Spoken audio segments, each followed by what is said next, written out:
이른바 재판 노쇼 논란을 일으킨 권경의 변호사. 저희도 지난번에 전해드린 바 있죠. 대한변호사협회가요, 징계위를 열고 권 변호사에 대해 징계안을 확정했습니다. 그런데 일각에서는 솜방망이 처벌 아니냐 이런 지적도 나옵니다. 먼저 권 변호사의 재판 노쇼로 피해를 입은 고 박주원 양의 어머니의 목소리부터 듣고 오늘 프레스룸 라이브 시작하겠습니다.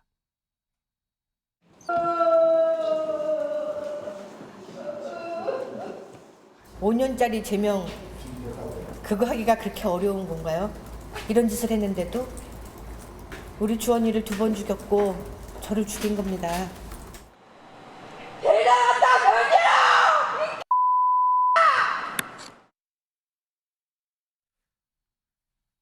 장가희 기자, 지금 고 박주원 양의 어머니가 울부짖는 모습을 봤는데, 자, 제가 앞서 얘기했어요. 정직 1년의 징계. 이 징계안을 받아들일 수 없다라는 뜻이죠? 그렇습니다. 학교 폭력에 시달리다가 극단적인 선택을 한 고 박주원 양의 어머니 입장에서는 변협에서 어떤 처분이 나왔어도 가슴 아프고 허망할 것이라는 생각이 드는데요. 그런데 유족들은 권경의 변호사의 영구 제명을 처음부터 요구를 했었거든요. 네. 하지만 징계 수위가 유족의 요구와는 너무나도 동떨어진 1년 정직이었습니다. 이러니까 유족 입장에서는 권경의 변호사가 자신의 잘못을 인정하거나 진심으로 유족에게 사과하는 모습도 보이지 않는 데다가 변협도 너무 관대한 것 아니냐 이러면서 통곡한 겁니다. 김진희 변호사, 법조계에서는 이 정직 1년이 이거 상당한 중징계다 이렇게 해석을 하던데 그게 맞나요? 일단은 변호사에 대한 징계 수위가 이제 5가지가 있습니다. 네. 제일 이제 수위가 높은 것이 영구 제명이고 그 밑에 제명이 있고 그 밑에 이제 3년 이하의 그 정직이 있고 그 밑에 이제 과태료 처분 3천만 원 이하의 과태료 그 밑에 가장 가벼운 것이 이제 견책 이렇게 5가지로 수위가 나눠져 있습니다. 네. 근데 이제 영구 제명 같은 경우에는 보통 이제 뭐 변호사 직무 관련해서 2회 이상 뭐 금고형을 선고를 받는다거나 형사처벌을 아니면은 이제 뭐 2회 이상 징계 처분을 받는 경우 변호사법에 따라서 뭐 이런 경우에 이제 영구 제명인데 그게 아니라 뭐 단순하게 이제 뭐 성실 의무 위반이라던가 아니면 뭐 이제 그 품위유지 위반이라던가 이런 것들이 서로 이제 여러 가지 비위 사이가 경합이 됐을 때 보통 이제 제명이라던가 정직이라던가 이런 처분이 나는 것입니다. 근데 지금 이제 권 변호사 같은 경우에는 이제 성실 의무 위반으로 지금 이제 문제가 되는 거거든요. 네. 그렇기 때문에 이제 법조계에서 이건 좀 과하거나 아니면 좀 무거운 징계다라고 보는 입장에서는 이제 표면적으로 봤을 때 그 권 변호사의 징계 사유가 이제 그 성실 의무 위반 한 가지다. 근데 이 한 가지를 가지고 이제 그 여러 가지 비위 사유가 경합된 것이 아닌데 이렇게 정직 1년을 한다라고 하면 이거는 무거운 거다라고 이제 표면적으로 봤을 때 그렇게 이제 판단이 될 수도 있는 것입니다. 근데 이제 또 한편으로는 이게 단순하게 그냥 한 가지 그러니까 뭐 이제 성실 의무 위반이다 이렇게 한 가지의 어떤 사유로만 보기에는 좀 굉장히 무거운 지금 상황이거든요. 그러니까 왜냐하면 이제 기일을 관리하는 것이 이제 굉장히 변호사 사무실에서는 중요한 일입니다. 네. 그것에 이제 출석하지 않을 경우에는 지금 이 사건처럼 실제로 뭔가 이제 항소도 할 수 없고 재심도 할 수 없고 실질적으로는 의뢰인 권리를 다 잃는 경우도 있기 때문에 네. 지금 권경의 변호사 같은 경우에는 사실은 성실 의무 위반 한 가지만이 문제됐다 하더라도 그 수위가 굉장히 심한 거죠. 그래서 이제 그 어떤 위반 수위를 봤을 때는 이게 결코 가벼운 징계는 아닐 수 있다. 이런 의견도 당연히 있습니다. 그런데 그 박주원 양 어머니 말로는 여기 나와 있죠. 5년 정직은 그거는 안 되느냐 이렇게 얘기를 했는데 그러면 방금 말씀해 주신 여러 사안들을 봤을 때 5년 정직은 나올 수는 없는 그런 사안인가요? 어떤가요? 사실 이제 현실적으로 놓고 봤을 때 아까 말씀드린 것처럼 지금 이 권 변호사 비위 사유 자체가 성실 의무 위반이 한 가지에 해당합니다. 네. 물론 그 한 가지가 심각한 게 이제 문제이기는 한데 네. 그렇다라고 하면 이제 다른 어떤 사건들하고 형평성도 고려를 하지는 않을 수는 없거든요. 그렇기 때문에 이제 다른 사건하고 형평성을 고려했을 때는 뭐 이제 현실적으로 여태까지 어떤 사례에 비추어 보았을 때는 쉽지는 않다라고 이제 보여지고 다만 근데 그 어떤 위반 사유가 굉장히 중대하기 때문에 이런 점을 고려한다면은 뭐 이제 제명이라든가 5년 제명이라든가 이러한 것도 그렇게 무리는 아닐 수는 있습니다. 이승훈 부위원장. 근데 한편에 반대로 생각을 해보면 어쨌든 유족이 입은 피해를 생각을 하면 이번 징계 결정, 징계 수위, 대한변호사협회가 이 권경의 변호사를 감싼 것 아니냐라는 이런 비판도 나올 수 있고요. 한편 또 그런 생각도 해볼 수 있고 실제를 보면 성실 의무 위반 요걸로 인해서 변협에서 여지껏 영구 제명된 경우도 최근 3년을 한 한 건도 없고요. 여러 가지 봤을 때는 좀 제 식구 감싸기 아니냐 이런 비판이 나올 법한데요. 피해자 입장에서 보면 학폭 소송으로 자녀가 이제 극단적인 선택을 한 이후에 벌어진 소송들이잖아요. 네네. 그러니까 굉장히 감정적으로 억울한 감정들이 많이 있었을 건데 세 차례 불출석을 통해서 결국에는 소송이 패소해버린 결과가 됐기 때문에 부모가 느끼는 감정은 굉장히 충격적일 것 같아요. 그렇죠. 다만 이제 변호사협회에서 영구 제명을 했던 건이 딱 한 건 있었는데 그 경우도 여러 차례에 걸쳐서 징계를 받았고 또 개인이 형사 재판으로 집행유예 판결을 받은 경우였어요. 그래서 상대적으로 봤을 때 이게 뭐 약한 처벌이냐라고 보기에는 쉽지는 않습니다만 피해자 입장에서 보면 굉장히 억울한 부분이 있기 때문에 참 그 두 가지 형평성과 피해자의 억울함을 함께 조화롭게 해석하기에는 참 어려운 측면이 있다 이런 말씀 드리고 네. 1심 가해자를 상대로 10명을 상대로 소송을 했다가 한 명에게 승소를 해서 5억 정도 판결이 났었거든요. 그렇죠. 네. 근데 이제 항소심에서 기일 불출석에서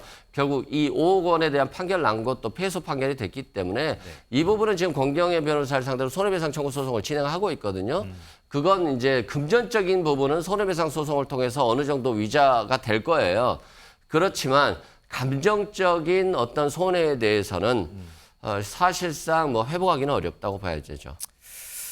자, 앞서 보신 것처럼 유족이 울분을 토합니다. 이 울분을 토한 이유, 물론 권경혜 변호사에 대한 징계 수위도 수위지만 바로 권경혜 변호사에 대한 태도 때문이었습니다. 권 변호사, 조사위가 열리고 징계위가 열리고 이 과정이 가는 그 과정마다 사과 한마디 없었다고 합니다. 유족의 목소리 이어서 좀 듣겠습니다. 권경혜 변호사가 어머니에게 혹시 연락을 해온 적은 전혀 없습니까? 전혀 없습니다. 아, 그러면 그동안에 이런 방구 말도 없었던 겁니까? 문자 보내고 예. 제가 고맙습니다. 뭘 고맙냐. 음. 그리고 고맙다고 말을 하기 전에 당신은 나한테 찾아뵙고 싶다고 말을 해야 되지 않느냐. 제가 문자를 보냈고 몸을 추스린 다음에 연락드리겠습니다. 그 문자를 한 이후로는 한 번도 없습니다. 다만 그냥 언론에다가 소송이 시작됐으니 찾아뵙는 건 맞지 않다고 생각한다고 그렇게 언사를 했어요. 김재수 위원장, 소송이 시작됐으니까 찾아뵙는 거는 맞지가 않답니다. 어떻게 보세요? 아니 그게 납득이 되는 말인가요? 뭐 전혀 또 권경혜 변호사는 그 이후에도 전혀 뭐 반성하는 태도나 사과의 메시지를 전하지 않았다라는 이야기가 지금 들리는 거 아니겠습니까? 네.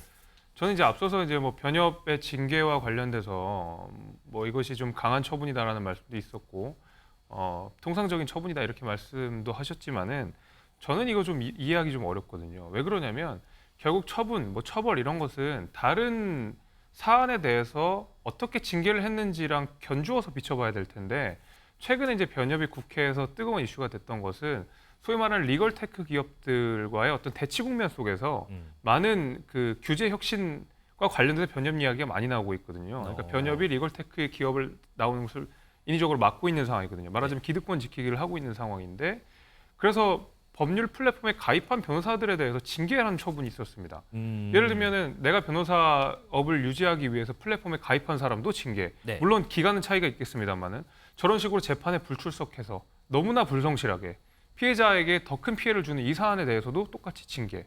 기간이 다르다고 하더라도 징계인 것은 똑같거든요.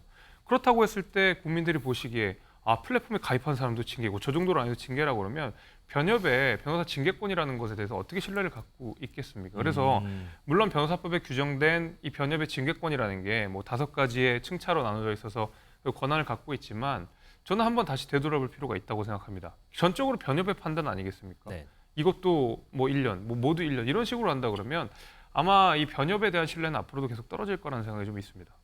김진일 변호사, 지금 뭐 유족도 반발하고 있고 여러 가지 비판의 목소리가 나오는데 혹시 변협에서 징계 결과가 뒤집히는 경우도 있나요, 혹시? 지금 이제 이 부분에 대해서 불복을 하려고 한다고 하면 그 징계 결과를 송달받고 나서 30일 내에 법무부에 이의 신청을 할 수가 있고요. 그거는 권경의 변호사가 이의 그렇죠. 신청을 한다는 그렇죠. 거죠. 그렇게 되면 이제 다시 한번 이거에 대해서 판단을 받을 수는 있습니다. 근데 그 경우에 이제 뭔가 이게 뭐 결과가 조금 바뀐다거나 그럴 수는 있는데 그렇기 때문에 뭐 권경의 변호사 역시도 이에 대해서 뭔가 불복을 하거나 이럴 수는 있습니다.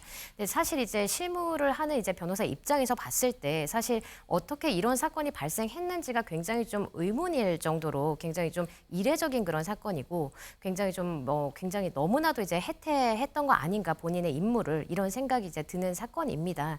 그렇다고 한다면 이제 본인 역시도 그 부분에 대해서 잘 알고 있을 텐데요. 네. 만약 그 부분에 대해서 인지가 된다면 사실상 이거에 대해서 불복을 한다거나 이런 것은 굉장히 좀 어떻게 보면은 이제 그 도의적으로도 맞지 않고 그리고 또 이제 변호사로서 생각을 했을 때도 옳지 않은 부분이라고 생각이 듭니다. 그렇다고 한다면 뭐 불복 신청까지 할지는 불복 절차를 밟을지까지는 굉장히 좀 의문이라고 할 수 있습니다. 제가 궁금한 건 그러니까 권경의 변호사 입장에서 1년 징계 난 너무 이거는 과합니다. 불복합니다. 이게 아니고요. 그거 말고 지금 유가족이라든지 다른 부분에서 지금 권경의 변호사에게 내려진 이 1년의 정직이라는 징계가 부당한 것 같습니다. 이거 다시 한번 좀 봐주십시오 하고 이렇게 할 수는 없는 거예요. 일단은 뭐 그거를 이제 뭐 논의를 해볼 수는 있겠지만 일단 이제 한번 결정이 되지 않았습니까? 그 결정이라는 것도 이제 위원회가 이제 구성이 돼서 결정을 한 것이기 때문에 불복 절차를 따로 이제 걸치지 않는 경우에는 뭐 이것이 뭐 변경이 된다거나 그런 거는 생각하기 좀 어려울 것 같습니다. 그렇군요. 이승훈 부위원장, 그런데 이런 상황에서 더 안타까운 게 내일이 고 박주원 양 기일이라고 하더라고요.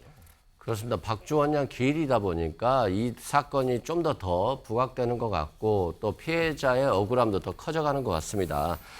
다만 이제 이 부분에 있어서 이게 지금 다툼의 여지가 없잖아요. 네. 변호사를 상대로 한 손해배상 청구 소송을 했을 때는 법리적으로 다툼이 있다거나 사실관계에 다툼이 있을 때는 어느 정도 다툴 수는 있지만 이 사건의 경우에는 불출석 3회로서 다툼의 여지가 없어요. 과실만 있기 때문에 이 부분에 대해서는 권경의 변호사가 좀 억울함을 호소하기 위해서 뭐 피해자하고 만나지 않는지는 모르겠습니다만 피해자에게 좀 사과하는 모습들을 보여주는 것들이 소송 승패 여부를 떠나서 좀 더 바람직한 자세가 아닌가 싶습니다. 어머니가 한 말입니다. 내일이 딸아이의 기일인데 딸을 어떻게 보러 가야 할지 너무나 참담합니다. 이렇게 얘기를 했습니다. 딸이 떠나간 지 8년입니다. 그럼에도 불구하고 아직도 딸을 놓지 못하는 어머니의 심정은 어떨까요? 고 박주원 양의 명복을 빌겠습니다.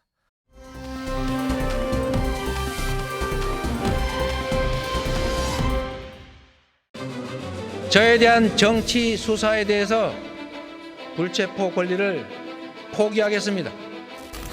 국회의원 불체포 특권 진짜로 포기합시다. 이재명 대표께서 어제 하신 말씀, 불체포 특권 포기하겠다는 말씀 만시지탄이지만 긍정적으로 평가합니다. 이재명 대표께서 국민들 앞에 불체포 특권 포기하겠다고 여러 차례 약속했습니다. 그런데 손바닥 뒤집듯 뒤집었습니다.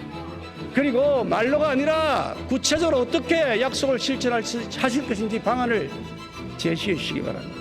우리 모두 불체포 특권 포기 서약서에 서명할 것을 제안합니다. 야당의 답을 기다리겠습니다.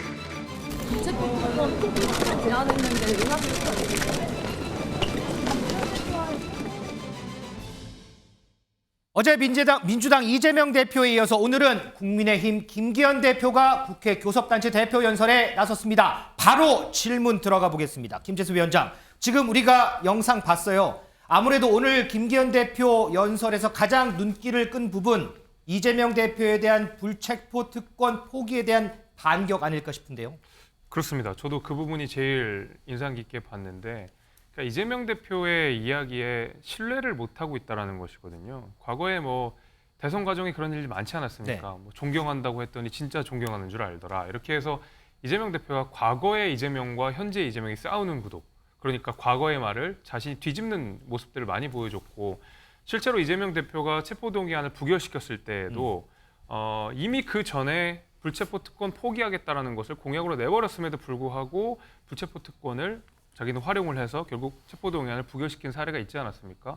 근데 이제 와서 불체포 특권을 포기한다는 것이 과연 어떤 의미를 갖는 것이냐 이런 부분을 좀 정확하게 지적했다라고 생각을 합니다. 뭐 중요한 사안들은 벌써 1차 체포동의안 표결 때 거의 넘어간 것이고 이제는 뭐 별로 그렇게 구속영장 청구할 일이 많지 않다라는 이재명 대표의 개인적인 판단이 있었을 거다라는 이야기도 있는데 뭐 여하간에 이재명 대표가 불체포 특권을 내려놓기로 한 것은 긍정적인 이야기라고 생각하지만 과거에 이재명 대표가 계속 말을 바꿨던 사례들 생각해 보니까 좀 믿기 어렵다. 이제 이런 말씀을 아마 김기현 대표가 하신 걸로 보입니다.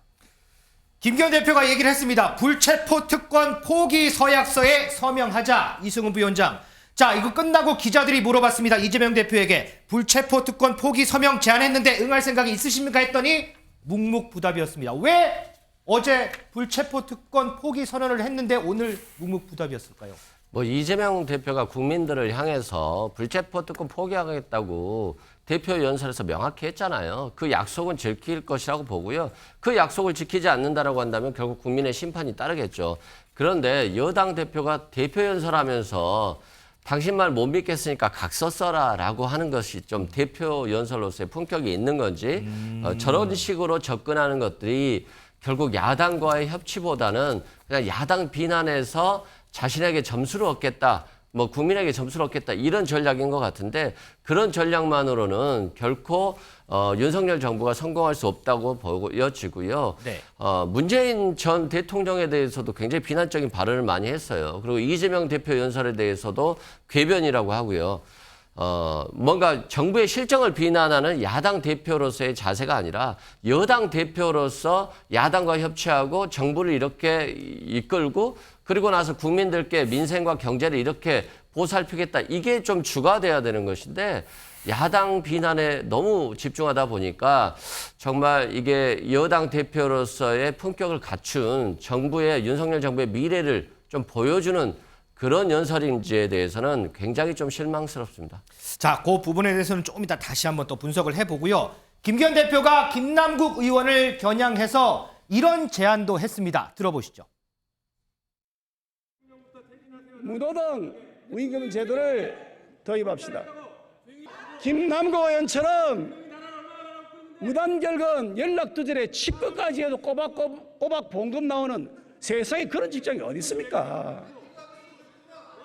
안 그래도 일하지 않는 국회, 개점협 국회라는 오명을 쓰고 있습니다. 국회의원 영수 10% 감축에 나섭시다. 국회 숫자가 많으냐 적으냐 갑론을박이 있습니다. 의원 300명인데요. 10% 줄여도 국회 잘 돌아갑니다. 아무 문제 없습니다. 엉뚱한 정쟁 유발하는 것, 포퓰리즘의 골마를 그 시간에 진짜 할 일 하면 됩니다. 김진일 변호사, 여기 있는데 무노동 무임금 도입 그리고 국회의원 10% 감축. 김 대표가 이런 얘기를 하면서 이렇게 얘기를 했어요. 주권자인 국민들께서 많다고 생각하시면 다 이유가 있는 겁니다라고 했는데 주권자인 김진희 변호사는 요 두 가지 무노동 무임금, 의원 10% 감축 어떻게 생각하세요? 일단은 그 이제 무노동 무임금도 그렇고 의원 이제 수를 10% 감축한다라는 얘기가 이제 비단 오늘 처음 나온 것이 이제 아니라고 이제 저도 이제 알고 있습니다. 그러니까 맞아요. 여야를 네네. 막론하고 굉장히 여러 번 이제 얘기가 됐었는데 뭐 이게 사실은 이제 실행에 옮겨지지 않았던 것뿐입니다. 사실 이런 얘기가 나왔던 이유가 이제 바로 이러한 곳에는 다 국민의 혈세가 들어가는 것이고, 그다음에 그 금액 자체도 절대 이제 소액이 아니기 때문이죠. 그리고 이제 또 그러한 어떤 같은 맥락에서 일반 근로자 입장에서 봤을 때 이제 무노동 무임금은 너무나도 이제 상식적인 이야기이기 때문에 이런 이야기들이 이제 나오는 것이라고 생각을 합니다. 근데 이제 사실은 뭐 이유라던가 명목이라던가 그런 것이 어떠하든 간에 사실 이제 국민의 혈세가 들어가는 것이라고 하면 그것을 이제 아무리 소액이라 하더라도 이제 결코 허투루 낭비돼서는 안 된다는 것이 가장 중요한 가치라고 생각이 듭니다. 그렇죠. 그렇기 때문에 이제 주권자 입장에서 봐서는 뭐 의원 수를 감축을 하고 뭐 10%가 됐던 몇 프로가 됐던 의원 수를 감축을 하고 그다음에 무노동 무임금 이제 원칙을 통해서 이제 어쨌든 그 취지 자체가 혈세를 절대 낭비하지 않겠다 이런 취지로 이제 해석이 되기 때문에 충분히 합당한 이야기라고 이제 판단이 됩니다. 이승훈 부위원장, 김진희 변호사 얘기를 허투루 들을 수가 없는 게 이게 뭐 처음 나온 건 아니고 여러 번 들어봤다고 하는데 보통 보면 선거 앞두면 우리 이런 얘기 나오잖아요. 혹시 내년 총선 겨냥해서 또 이런 얘기 한 건 아닐까요? 그러니까 이게 이제 뭐 국민의힘 내부에서 정말 의석수를 줄이자. 국민들이 국회의원들이 하는 게 뭐가 있냐. 차라리 줄이는 게 낫겠다라고 하는 어떤 여러 가지 얘기들 속에서 나왔다라고 한다면 좀 진정성이 느껴졌을 건데 뜬금없이 대표 연설에서 10% 줄이겠습니다. 라고 하는데 아무런 대안이 없기 때문에 이게 그냥 국민들에게 보여주기식 쇼가 아닌가 이렇게 해석될 수밖에 없고요. 무노동 무임금 굉장히 좋죠. 국민들도 무노동 하니까 무임금 하듯이 국회의원도 무임금 줘야 된다. 근데 김남국 의원 같은 경우는 기소도 되지 않고 유죄 판결도 받지 않고 구속도 안 됐단 말입니다. 네. 그런데 이미 구속돼서 1심 판결을 받고 유죄 판결을 받고 이런 사람들도 급여를 전체 다 받고 있어요. 그렇다고 한다면 1심 유죄 판결을 받거나 구속된 사람들에게 먼저 급여를 삭감하는 것들을 먼저 처리하고 그리고 이제 김남국 의원 같이 개인적인 문제로 뭐 치과가 오랜 기간이 있다. 이럴 때 이제 어떻게 하는 것들이 논의가 돼야 되는데 뜬금없이 김남국 의원 얘기만 하다 보니까 이게 정치적인 공방의 목적인 것이지 진짜로 국회의원의 특권을 줄이기 위한 용도는 아닌 것 같다. 예를 들어서 중국인에 대한 투표권 제한 문제도 반중 정서를 자극해서 정치에 이용하려고 하는 영향들이 있기 때문에 저는 김기현 대표가 정말 성숙되게 국민들께 다가가기 위한 어떤 제시가 아니라 정치적인 공세, 야당에 대한 정치 공세를 위해서 선택한 주제가 아닌가 싶습니다. 김재섭 위원장은 당연히 이승훈 부위원장의 발언에 대해서 동의하지 않으시겠죠? 네, 그렇습니다. 일단 결국 이 투표권이라는 것도 비례적 상호주의에 입각해서 부여할 수 있는 겁니다. 그러니까 우리나라에 이 외국인 투표가 도입된 게 이제 노무현 정부 때였는데 당시에 이제 일본에 있었던 대한민국 국민들, 그러니까 제1 동포들에게 투표권을 주기 위한 어떤 제도로서 마련이 되어 있었는데 지금 같은 경우에는 중국과 우리나라가 균형이 맞지 않게 그 당시에는 일본과 한국이 동등하게 투표권이 부여됐다 그러면 지금은 중국과 대한민국이 불균형하게 지금 투표권이 부여가 돼 있다는 거거든요. 게다가 이제 투표권뿐만 아니라 건보 문제도 이야기를 하고 있지 않습니까? 김기현 대표가 건보 문제를 또 동시에 같이 짚었던 것은 결국 우리가 예산이나 재정 적자를 생각하지 않을 수밖에 없는데 중국은 왜 대한민국이 하는 만큼 안 하느냐 이런 비판 나올 수 있거든요. 그래서 뭐 물론 이런 제도 자체를 폐지해야 된다는 일각의 주장에 대해서는 저는 반대하지만 투표권은 당연히 비례적 상호주의에 맞춰서 부여되는 것이 맞다는 생각입니다. 장가희 기자, 제가 두 분 얘기 듣다 보니까 투표권 자꾸 나오는데 김기현 대표가 이 투표권 관련해서 오늘 어떤 얘기를 했어요? 네, 앞서 말씀하셨지만 상호주의에 입각해서 하자는 건데 국가 간에 좀 동일하게 중국과 하자는 겁니다. 그게 최근에 이제 싱하이밍 중국 대사 발언 논란 때문에 이제 이런 발언들도 나온 거겠죠, 이게? 그렇습니다. 김기현 대표 말에 따르면 지난해 6월 지방선거 당시에 국내에 거주 중인 중국인 약 10만 명에게 투표권이 있었는데요. 네. 중국에 있는 우리 국민에게는 참정권이 전혀 보장이 되지 않았다. 그러면서 왜 우리 국민에게 투표권을 안 주는 나라에서 온 외국인에게 우리가 왜 투표권을 줘야 하느냐 이렇게 말을 했고요. 또 외국인 건강보험 적용 역시 상호주의를 따르자 이렇게 언급을 했는데 중국에 있는 우리 국민이 등록할 수 있는 건강보험 피부양자 범위에 비해서 우리나라에 있는 중국인이 등록 가능한 건강보험 피부양자 범위가 훨씬 넓기 때문에 중국인이 더 많은 혜택을 누리고 있는 건 부당하고 불공평하다 이렇게 언급을 했습니다. 자, 그리고요. 오늘 김기현 대표 연설에서는 전 정권 얘기가 특히나 많았습니다. 한번 들어볼까요? 공수처, 검수완박, 엉터리 선거법 날치기 처리 이런 정쟁하고 조국 같은 인물이나 감싸고 돌던 반쪽짜리 대통령 과연 문재인 정권에서 정치란 게 있긴 있었습니까? 그 부동산 정책의 실패 때문에 부동산 가격 급등하고 전월세 대란와서 많은 청년들이 결혼과 출산을 포기했습니다. 죽창가 부르면서 조직적으로 반일 선동 주도했죠. 우리 국민과 북한 주민의 이익이 아니라 세상의 인권 탄압하는 세습 독재자 김정은의 이익을 대변했던 문재인 정권 대북 정책 완전히 바꿀 겁니다. 김재섭 위원장, 오늘 김기현 대표가 연설을 53분 했는데 그중에서 민주당 문재인 전 대통령 언급을 12번을 했어요. 민생 얘기보다 이렇게 전 정부 그리고 대야 공세에 집중한 이유가 있을까요, 혹시?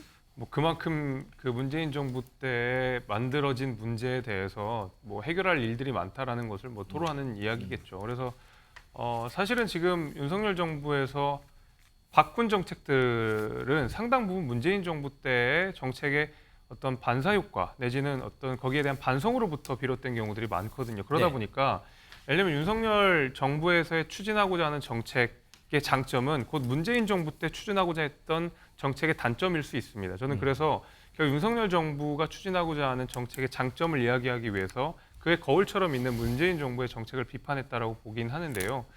그럼에도 불구하고 여당으로서의 책무를 가진 김기현 대표는 물론 지금 이제 야당에 대한 비판도 분명히 해야 되겠지만은 어떤 여당으로서 우리가 무엇을 할 거다라는 이야기를 더 해주시면 아마 국민들께서 여당에 대해서 좀 더 많은 지지를 해주시지 않을까라고 생각합니다.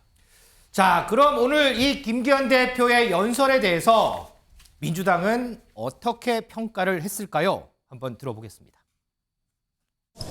우리 김기현 대표께서 여당 대표인지 야당 대표인지 잘 구별이 안 됐습니다. 또 이 어려운 민생 경제 문제를 어떻게 해결해 가겠다 이런 말씀보다는 야당 발목을 잡고 야당 비난하는데 왜 저렇게 주력하시는가 이해가 좀 안 됐습니다. 김기현 대표는 아직도 야당인 줄 아십니까? 아니면 국민은 신경도 쓰지 않고 오로지 용산만 바라보며 대통령실에 앵무새가 되려고 합니까? 협치 의지, 공감 능력, 책임 의식은 조금도 찾을 수 없는 김기현 대표의 내로남불 연설을 보니 대한민국의 미래가 더 걱정됩니다. 자, 오늘 있었던 김기현 대표의 교섭단체 대표 연설에 대해서 저희가 분석을 해봤고요. 이에 대한 민주당의 비판까지 들어봤습니다.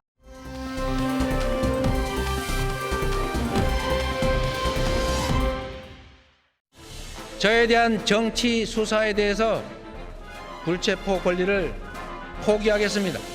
소환한다면 10번 아니라 100번이라도 응하겠습니다. 경찰복을 입고 강도 행각을 벌이고 있다면 이런 것은 또 상황이 다르기 때문에 판단은 다를 수 있다고 생각합니다. 불체포 특권 같은 것은 10년 남도록 먼지 털듯이 팔팔 털린 이재명 같은 깨끗한 정치인에게는 전혀 필요한 것이 아닙니다. 자, 이재명 대표가 어제 했던 불체포 특권 포기, 앞서 영상 보신 것처럼 이번이 처음은 아니었습니다. 그렇다면 이재명 대표는 이번에 어떤 수를 노리고 있는 걸까요? 이 부분 좀 짚어보겠습니다. 자, 이승훈 부위원장. 지난 대선 때도 이재명 대표가 불체포 특권 포기하겠다고 했다가 올해 이제 신년 회견 때 상황에 따라 달라질 수 있다 이렇게 얘기를 했거든요. 자, 그러면 일각에서는 그러면 이번에 또 불체포 특권 얘기를 했는데 다음에 또 앞으로 상황이 달라지면 이것도 바뀌는 거 아니야라는 그런 의문들이 많아요. 어떻게 보세요? 저는 이번에는 뭐 달라지지 않을 것으로 보여지고요. 과거의 어떤 불체포 특권 문제에 대해서는 일반적인 국회의원으로서의 불체포 특권에 대한 얘기했는데 자신에 대한 윤석열 정부의 검찰 수사가 전방위적으로 이루어지지 않았습니까? 거기에 대해서 야당 탄압이라는 논리로 굉장히 야당에서 싸워왔었는데요. 그것만 가지고는 윤석열 정부와 대적하는 데 있어서는 많이 부족할 것으로 봐요. 그래서 자신의 어떤 불체포 특권을 포기하면서 민주당에 지금 혁신하려고 하는 혁신위원회가 꾸려졌기 때문에 혁신위가 나갈 수 있는 출발점을 준 거라고 봐요. 혁신위가 민주당의 기득권을 타파하고 혁신하는 것인데 이 불체포 특권이라든가 돈봉투 의혹이라든가 김남국 코인 논란 등 도덕성 논란에 대해서 벗어나기 해야 되는 거잖아요. 네. 그런 측면에서 저는 길을 터줬다. 그래서 혁신위가 어떤 혁신안이 됐든 제시하고 그걸 통과시키겠다. 이런 의미까지도 포함한 불체포 특권 포기라고 생각되고요. 이제 민주당도 좀 달라져야죠. 여당에서 너무 검찰 수사를 이용해서 어떤 국정의 동력을 활용하려고 하고 여당 대표도 야당 대표와 대화보다는 공격만 하고 있잖아요. 그렇다고 해서 야당 대표가 똑같이 대응할 수는 없다. 그러면 다른 모습을 보여줘야 되는데 더 도덕적인 민주당, 더 유능한 민주당, 그리고 국민의힘보다는 나은 민주당이 되어야 되는 건데 이 부분에 대해서 결국에는 혁신으로 보여줘야 되고 그 혁신의 출발점이 불체포 특권 포기다. 이렇게 이제 이재명 대표가 생각하고 발언을 한 게 아닌가 싶습니다.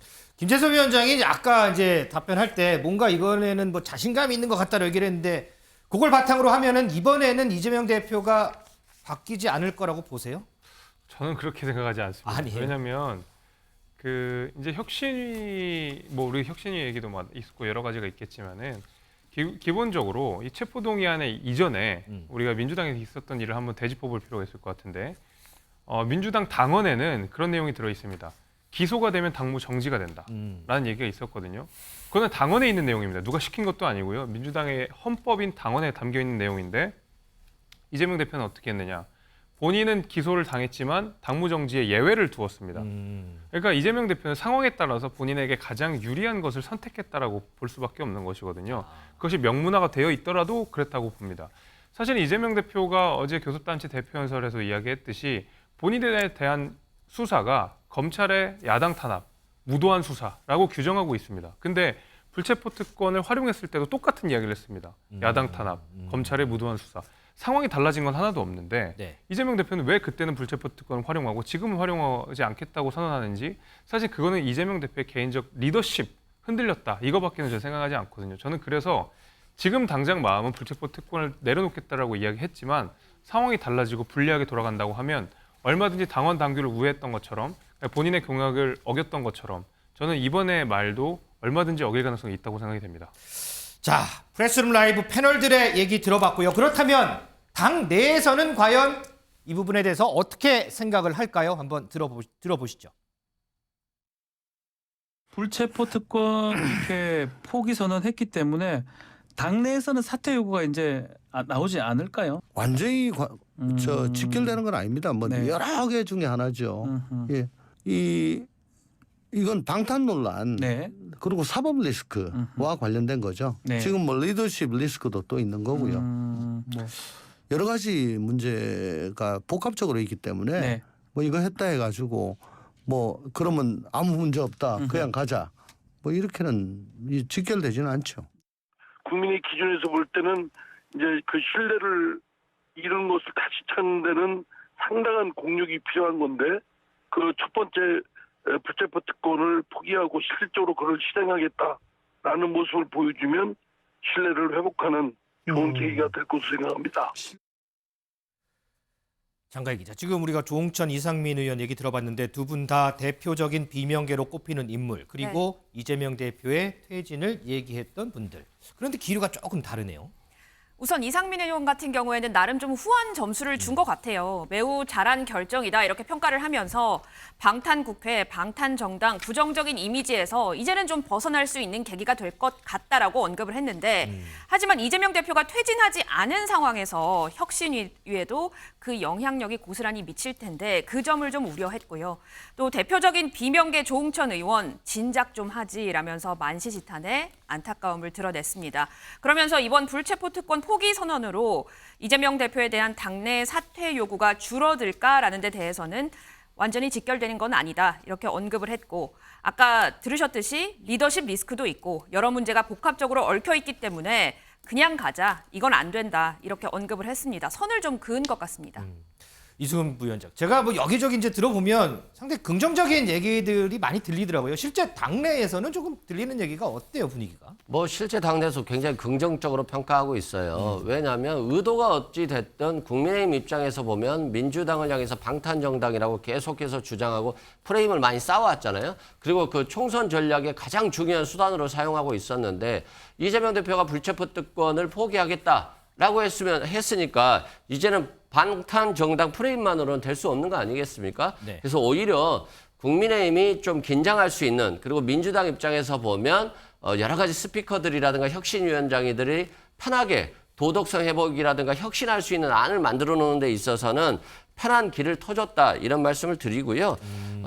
이게 친명이냐 비명이냐가 자꾸 자신의 총선 공천 기득권을 삿바싸움 해서는 안 되거든요. 그건 국민들로부터 유리되고 멀어지는 것이기 때문에 결국에는 친명이냐 비명이든 다 혁신하고 어떻게 해서든 현역 기득권을 내려놓고 민주당의 도덕성을 회복해서 총선에서 승리하느냐 이 전략으로 가야 되는 거잖아요. 그래서 꼭 비명도 이재명 대표 사퇴를 요구하거나 강하게 그걸 주장하는 것보다는 민주당을 어떻게 혁신할 것인가에 대해서 의견을 제시하는 것도 굉장히 중요한 시점이고 그것이 결국 친명과 비명이 모두 사는 길이라고 생각됩니다. 알겠습니다. 한동훈 장관이 어제 이재명 대표의 연설과 관련해서 뭐 한마디 했었죠. 오늘도요. 이와 관련해서 한 얘기가 있습니다. 한번 들어보시죠. 이재명 대표가 불체포 특권을 포기하겠다, 행사하지 않겠다고 말한 게 이번이 처음은 아닙니다. 지난 대선 때 비롯해서 여러 차례 공개적으로 약속을 하셨고 그럼에도 불구하고 그 약속 어기고 본인 사건 포함해서 민주당 사건 4번에 대해서 실제로 방탄을 하셨죠. 중요한 건 말이 아니라 실천인데요. 현행법상 불체포 특권 포기를 실천하기 위한 방법은 제가 생각하기에는 방탄국회를 열지 않거나 아니면 당론으로 가결시키는 것밖에 없거든요. 어떤 것을 하시겠다는 건지 저는 궁금합니다. 김진일 변호사. 어제도 좋은 얘기지만 이걸 어떻게 실천할지 잘 모르겠다 이렇게 발언을 했어요. 근데 지금 얘기를 들어보면 글쎄 어제하고 또 비슷한 말인 것 같기도 하고 또 어떻게 들으면은 어제보다도 굉장히 또 날이 선 것 같기도 하고 뭐 이렇게 들리기도 하고 저렇게 들리기도 하네요, 좀.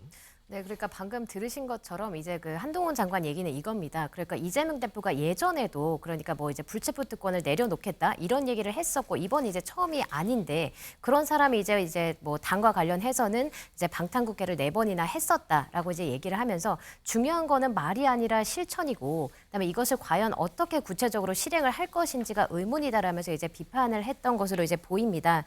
게다가 이제 한 장관 같은 경우에는 이미 중요한 사건은 다 재판에 이제 넘어가 있는 상황인데 이제 와서 불체포 특권을 내려놓겠다라고 밝힌 이 대표 이런 어떤 행동이 너무 늦은 거 아니냐라는 질문에 대해서 이제 본인의 어떤 사건에 대해서는 체포동의안이 부결이 됐기 때문에 본인은 불구속 기소가 된 상황인데도 불구하고 이제 본인에 대해서 새로운 범죄로 구속영장이 청구됐다는 거를 전제로 하고 이야기를 하는 것이라서 본인은 이에 대해서 드릴 말씀이 없다라고 이제 입장을 밝혔습니다. 자, 이재명 대표의 불체포 특권 포기와 관련해서는 이후에 좀 볼 상황들이 더 있는 것 같습니다. 함께 보기로 하고요. 자, 그런가 하면 민주당 외부 인사로 꾸려진 당 혁신위원회가 오늘 본격적으로 닻을 올렸습니다. 이 자리에 이재명 대표도 함께 했는데 이재명 대표 그리고 김은경 위원장 발언 차례로 한번 들어보겠습니다. 이 혁신기구에서 논의되고 성안되는 안들에 대해서 전폭적으로 수용하고 이 민주당이 국민 속에 사랑받는 정당으로 거듭날 수 있도록 함께 노력하고 또 최선을 다하겠다는 말씀을 드립니다. 다시 한번 감사드립니다. 혁신위원회는 국소수술이 아니라 전면적 혁신을 해나가겠습니다. 더불어민주당의 문제점을 진단하고 근본을 바꾸는 대전환의 시동을 걸겠습니다. 더불어민주당은 전당대회 돈봉투 사건, 국회의원 코인 투자의 사건으로 국민들의 신뢰를 잃었습니다. 혁신위원회는 윤리회복 방안을 실현하는 구체적 계획을 제안하여 더불어민주당이 신뢰 정당이 되도록 하겠습니다. 장갈 기자, 오늘 김은경 위원장하고 손발을 맞출 혁신위원들도 발표가 됐죠. 어떤 인물들이에요? 네, 일부 인선 결과가 발표가 됐는데요. 인권 변호사로 활동해온 김남희 변호사가 있고요. 또 한겨레 신문 출신의 윤형중 랩 2050 대표가 있고 또 서복경 더 가능연구소 대표, 또 차지호 카이스트 문술미래전략대학원 교수, 그리고 이진국 아주대 법학전문대학원 교수 등 외부 인사 5명을 포함해서 총 7명이 나왔는데요. 면면을 좀 더 짚어보면 윤형중 랩 2050 대표 같은 경우에는 지난 대선 때 이재명 후보 제주선거대책위원회 공동본부장을 맡았고 또 이진국 교수 같은 경우에는 지난 대선 때 이재명 후보 지지를 선언을 했습니다. 그리고 서복경 대표는 민주당 강성 팬덤에 대해서 사실상 좀 옹호하는 발언을 했던 인물인데요. 이런 면면을 좀 살펴봤을 때 대체로 주로 친명계 인사다 이런 평가들이 나오고 있습니다. 이승훈 부위원장, 바로 이 지점이에요. 장가희 기자 설명을 들어보면 대부분 이재명 대표와 연관이 있는 분들 같고 그리고 또 이해식 의원이나 이선호 위원장 같은 경우에는 당 내에서 대표적으로 친명으로도 분류되기도 하고 비판이 좀 나올 수 있는 지점들 아닌가요? 근데 뭐 저 면면을 보면 비판이 있을 수 있는 부분이 충분히 있다고 생각되고요. 다만 그 비판이 한때에 그칠 수 있도록 혁신위원회가 활동을 해야 되는데 결과적으로 혁신위원회가 친명과 비명에 매달리지 않고 자신의 혁신안을 내놓으면 이런 비난은 금방 없어질 수 있거든요. 예를 들어서 도덕성의 기준을 제시하고 공천심사 기준을 제시하고 공천 룰에 있어서 현역 기득권을 내려놓기를 한다든가 또는 민주당의 어떤 걸맞는 정책들 또 새로운 인물을 영입할 수 있는 어떤 제안들 이런 것들을 통해서 정말 혁신하는 모습을 보여준다라고 한다면 저기 혁신위원들의 면면이 뭐 친명이냐 비명이냐 이것들은 뭐 하루 이틀 새에 없어질 것이라고 생각되고요. 혁신위원장이 책임감을 가지고 정말 민주당을 전면 쇄신하는 그런 혁신안을 내놓기를 바랍니다. 이승훈 부위원장이 상당히 좀 긍정적으로 말씀해 주셨는데 이 부분 좀 확인을 해봐야 되겠죠 앞으로. 자, 이 김은경 위원장이요 선임이 되고서 나온 첫 번째 인터뷰에서 이 돈봉투 사건과 관련해서 발언을 했던 게 좀 논란이 됐었죠. 오늘 이와 관련해서 해명을 했는데 뭐라고 얘기를 했는지 한번 들어볼까요? 사실 돈봉투 사건 알고 보니까 심각한 사건인 것이 확인이 되었습니다. 그래서 해당 의원들과 그분들이 몸담고 있는 민주당에게는 사실은 정치적이고 법률적으로 책임을 져야 하는 부분이라는 게 확인이 되었어요. 그래서 저를 비롯해서 혁신 의원들은 민주당이 져야 할 정치적인 책임이 있다라는 것을 알고 있습니다. 현재. 그래서 이러한 사건이 재발되지 않도록 제도적인 쇄신안을 만들 예정입니다. 네, 그러면은 스탠스를 바꾸신 건가요? 그러면 그에 대해서? 그 말씀은 제가 사적으로 학교 수업 가는데 운전하고 가다가 전화 받고 그냥 사적인 얘기한 거였었거든요. 그리고 지금은 공당의 혁신위원장으로 가칭 혁신위원회인데요. 위원장으로 드리는 말씀입니다. 김재수 위원장, 기자가 그러면 스탠스를 바꾼 건가요? 물어봤더니 그때는 사적으로 얘기한 거고 지금은 공당의 혁신위원장으로 얘기를 한 겁니다. 얘기를 들었는데 어떻게 보세요? 좀 입장을 선회한 걸로 들리세요? 선회했다는 말씀은 안 하셨고 그 사적으로 드린 말씀이었다라고 이야기를 하고 지금은 혁신위원장으로 이야기를 하고 있다라고 이야기하는 거면 네. 적어도 개인적으로는 여전히 이것이 검찰의 조작 수사라는 거를 믿는 것이 아닌가라는 생각이 든 겁니다. 왜냐면 저는 분명히 문제가 있다라고 하면 본인의 생각도 바꿔서 나는 그때는 잘 몰랐는데 알고 보니까 심각한 문제가 있는 것 같아서 입장을 변경해야겠습니다. 라고 하면 되는 것이거든요. 근데 굳이 사적 입장과 공적 입장을 나누어서 설명했다라고 하는 것 자체가 이미 어느 정도 방탄을 전제하고 혁신을 하는 것이 아닌가라는 생각이 좀 드는데 게다가 김은경 위원장이 했던 이야기가 이재명 대표의 사법 리스크와 관해서는 그거는 사법 리스크이기 때문에 재판부가 판단할 일이지 내가 판단할 일은 아닙니다라는 식으로 이야기를 했거든요. 결국 이재명 대표에 대한 그 어떤 이야기도 하지 않겠다라는 것처럼 들려서 과연 이 혁신위가 제대로 갈 수 있을까? 민주당이 혁신을 할 수 있을까라는 의문이 들게 됩니다. 조금 전에 이승훈 부위원장과 상당히 좀 반대적으로 대척점에 있는 그런 언급을 했는데 글쎄요. 김은경 위원장이 오늘 당 혁신과 관련해서 여러 가지 계획을 밝혔습니다. 물론 계획도 중요하지만 과연 이 계획을 어떻게 실천해 나가는지가 더 중요한 일 아닐까 싶은데 자, 실천해 나가는 과정 저희도 함께 쭉 좀 지켜보도록 하겠습니다.